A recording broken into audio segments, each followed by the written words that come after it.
On va voir qu'on est passé d'un monde où tout se passait bien, il n'y a pas si longtemps que ça, à un monde qui est devenu extrêmement compliqué aujourd'hui.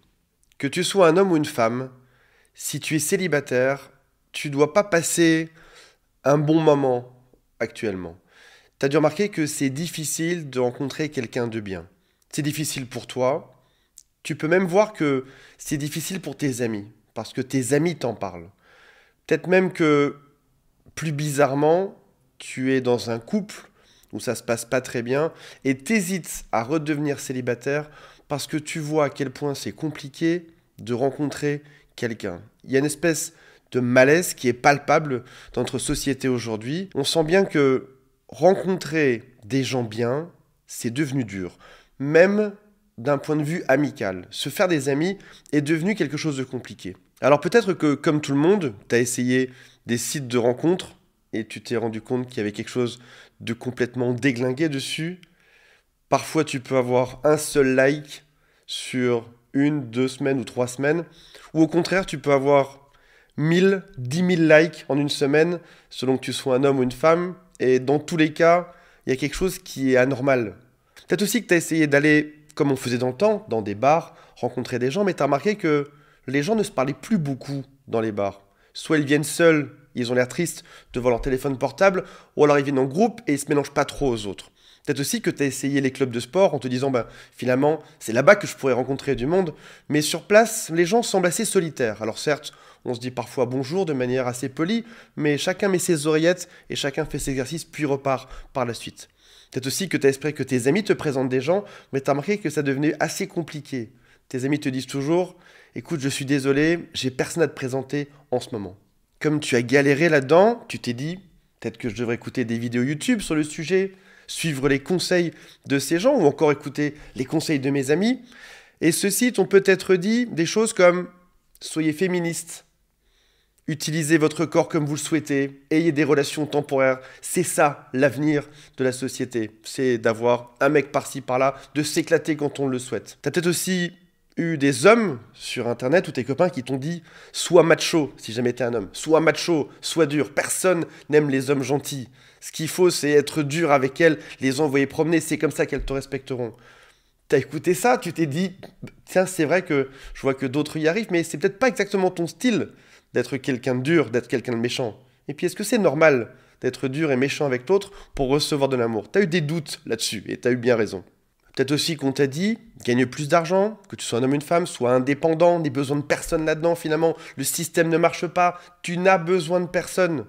Ou encore on t'a dit, directement ou indirectement sur les réseaux sociaux, maquille-toi plus, voici un tuto beauté, fais de la chirurgie, parce que finalement ce que tu vois de manière régulière sur les réseaux sociaux, ce sont des hommes et des femmes qui sont extrêmement beaux. Et tu t'es dit peut-être que la norme a changé, peut-être que c'est moi qui ne suis plus à la hauteur aujourd'hui. En cherchant une réponse à ce problème, tu t'es peut-être dit que c'était un souci de génération. C'est peut-être notre génération qui pense mal, qui a un problème. C'est-à-dire que on a la génération X, Y, Z, W, alpha, bêta, alpha. C'est peut-être juste notre génération qui pense mal. Et il faut la mettre dans le droit chemin. Et si ça se trouve, les autres générations avaient moins de problèmes. En réalité, si tu regardes bien, c'est un problème qui touche toutes les générations. Attention, toutes les générations de gens célibataires. Si maintenant ta grand-mère t'en parle, qu'elle s'est casée en 1950 et qu'elle est aujourd'hui en couple avec ton grand-père, elle n'a pas ce problème-là. Mais si jamais demain ta grand-mère était célibataire, elle aurait exactement le même problème que toi.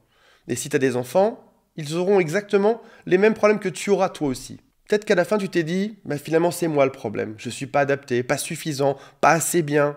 Je ne comprends pas les choses comme il le faut. Il faut que je m'améliore, il faut que je glow up, comme dit ma fille. Sauf que le problème, c'est pas toi aujourd'hui. Le problème, il est différent et il est bien plus proche que ce que tu penses. Une des conséquences de ce problème-là, qui est très proche de toi, c'est qu'il n'y a plus de rencontre naturelle. Et ce problème que tu as dans ta poche, il a exactement cette forme-là, et je vais te démontrer pourquoi aujourd'hui les téléphones portables ont ruiné une immense partie des chances qu'on avait de se mettre en couple de manière heureuse et naturelle. Avant de démarrer, si vous le souhaitez, abonnez-vous à cette chaîne, mettez un like, ça coûte rien, et c'est rigolo. L'animation bouge un petit peu, c'est comme ça que cette chaîne fonctionne aussi. Il y a aussi un quiz en dessous qui s'appelle est-ce que cette personne est perverse, narcissique ou pas? C'est juste sous cette vidéo. Et si vous le souhaitez, contactez-moi, il y a un lien pour m'appeler. Comment est-ce qu'on se rencontrait dans le temps? Il y a un dicton génial qui disait « Épouse une femme dans ton quartier ».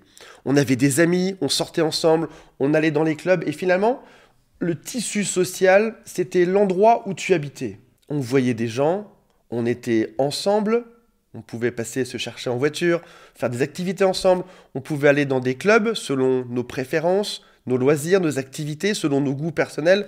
Et si tu regardes les statistiques qui sont pas si vieilles que ça, on rencontrait dans 40% des cas notre partenaire dans notre travail. Et puis malheureusement, les smartphones sont arrivés avec Internet. Et c'est ce qui a créé cette espèce de grand chamboulement dans nos vies. On pensait que ça apporterait que du bon. Et c'est vrai que dans plein de domaines, ça a apporté des choses chouettes, comme par exemple dans la compréhension du monde, dans les connaissances de l'univers, même comme dans le médical. Malheureusement, c'est venu détériorer complètement nos vies amoureuses. Les réseaux sociaux sont un monde artificiel et la chose qui est incroyable, c'est que ça s'appelle un réseau social, alors qu'il n'y a absolument rien de social dans un réseau social. On parle vraiment d'un monde artificiel. Dans la nature, que ce soit pour les animaux, pour les plantes, la reproduction a besoin de quelque chose de naturel. C'est une équation qui est très fine, qui peut vite être déréglée. Si jamais il y a un changement de température, des espèces d'animaux peuvent disparaître. Si jamais on vient les perturber, il n'y a pas d'œufs chez certains oiseaux. Et chez les êtres humains, c'est pareil. Pour se rencontrer, pour s'aimer, pour avoir des enfants, il y a besoin d'avoir une équation qui soit très équilibrée, très rassurante. Sinon, l'espèce humaine ne peut pas se déployer, ne peut pas progresser, ne peut pas se reproduire. Internet a créé, avec ces mondes artificiels, un nombre de problèmes qui est gigantesque. J'en ai listé certains, je pense que je pourrais en faire des pages et des pages. On pourrait faire une vidéo de 10 heures ou de 50 heures sur ce sujet pour lister tous les problèmes qui sont apparus suite à ça. Si je liste juste quelques problèmes principaux, voici le tout premier, l'addiction. Est-ce qu'il est normal pour l'être humain d'être tout le temps devant son téléphone? Tu vas dans une soirée et qu'est-ce que tu observes? C'est des gens qui sont sur leur téléphone. Tu fais une soirée chez toi, tu invites des gens à dîner, au bout d'un moment, tu es tout seul à parler, tu as tous tes convives qui sont sur leur téléphone. Tu vas dans un club de sport, tout le monde est sur son téléphone. Tu sors dans une boîte de nuit, les gens sont en train de filmer ou sont sur leur téléphone. Tu vas dans une superbe soirée, les gens sont sur leur téléphone. Comment est-ce qu'on pourrait avoir un réseau social, humain, naturel, sain, si tout le monde est branché à son téléphone? Si jamais demain tu vois un homme qui serait alcoolique, qui aurait une addiction à l'alcool, tu te dirais, il y a quelque chose qui n'est pas sain derrière ça. Je ne peux pas créer un couple avec une personne qui passerait son temps à boire du matin au soir. Mais ce qui est bizarre, c'est que pour les téléphones portables, c'est admis. Oui, mon copain est souvent sur son téléphone, pas de souci.